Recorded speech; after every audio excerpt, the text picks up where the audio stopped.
है खुली लेने लड़ता है। चला दूसरा पार्टी के आदमी होकर कहेंगे बोला था कहीं कुछ रहो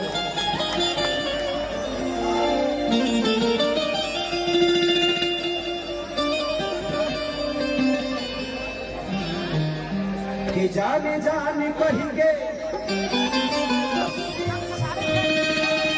जन्म ले हल जाने हो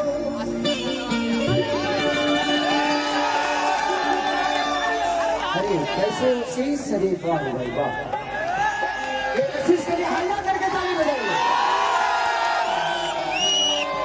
हम अभी तक शीश को गानों में देखते थे और भगवान करे मेरी शुभकामना इस भाई के साथ कि मेरा भाई इतना बड़ा बने कि खेसारी लाल कभी इसके पास आने के लिए परमिशन लेना पड़े। मेरी हमेशा आपके साथ शुभकामनाएं आशीष आप ऐसे ही बढ़ते रहिए और पूरे चापे रहो पूरे नवादा जिला को हिला कर रखो पूरे मगही पे छा जाओ ऐसे ही आप छाए हुए हो। और मुझे पता चला मोहन भाई ने आपकी बहुत तारीफ की आपकी और रोशन की हमेशा चर्चा करते हैं ये और अखिलेश बाबा भी आप दोनों की चर्चा करते हैं हमेशा आप लोगों के बारे में बताते हैं तो प्यारा और मुझे खुशी होती है। जिंदगी में सिर्फ खेसारी ही इस धरती का राजा नहीं है बहुत सारे जगह है आप लोगों को राजा बनना है और इतना बनो कि खेसारी बहुत छोटा हो जाए अपने आप को इतना बड़ा करवा मेरी हमेशा शुभकामना है। जिंदगी में कोई ऐसे बड़ा होता नहीं है हम किसी को बड़ा होते हुए देख लेते हैं तो लगता है कि बड़ा है बट बड़ा उसके पीछे की प्रोसीजर जो होती है बड़ी कष्टदायक होती है। तो इस दुनिया में कोई भी हथियार बनने के लिए आपको जलना तो पड़ता है। अगर लोहा खड़ा है तो उसको मोड़ नहीं पाइएगा तो उसको जलना पड़ता है जलेगा तो हथियार का रूप लेगा।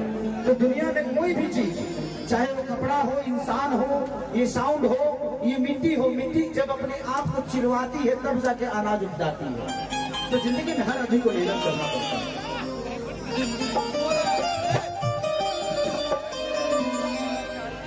कि जहाँ जाइबू तो जा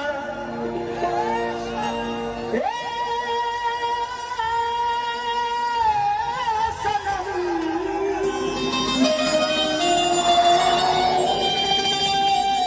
दगा जिंदगी धोखा तेरे जखम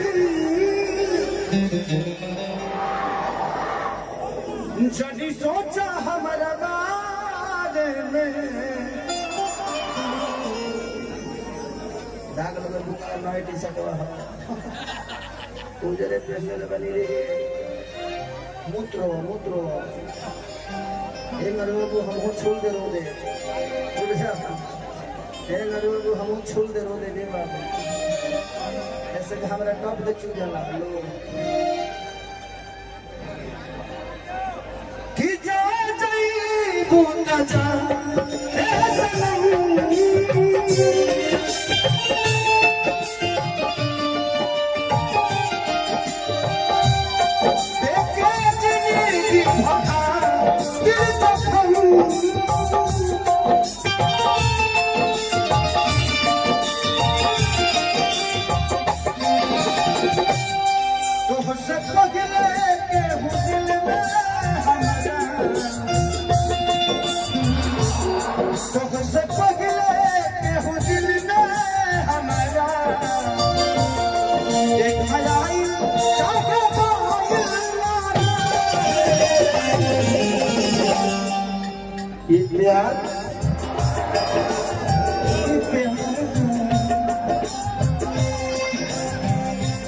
मेरे के घर में खड़ा हो जाता है हमारे रोज खड़ा हो जाता है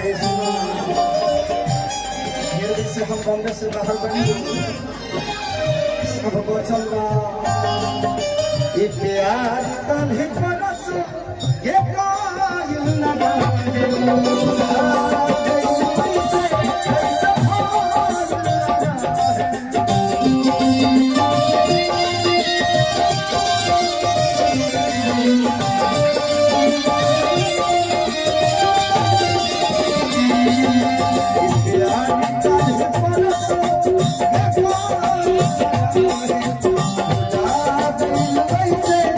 So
रोशन बहुत ज्यादा पुरस्कार दिए, पगला काहे के लिए पैसा दे रहे हैं? आपका यानी मेरा, मेरा यानी आपका। I love you.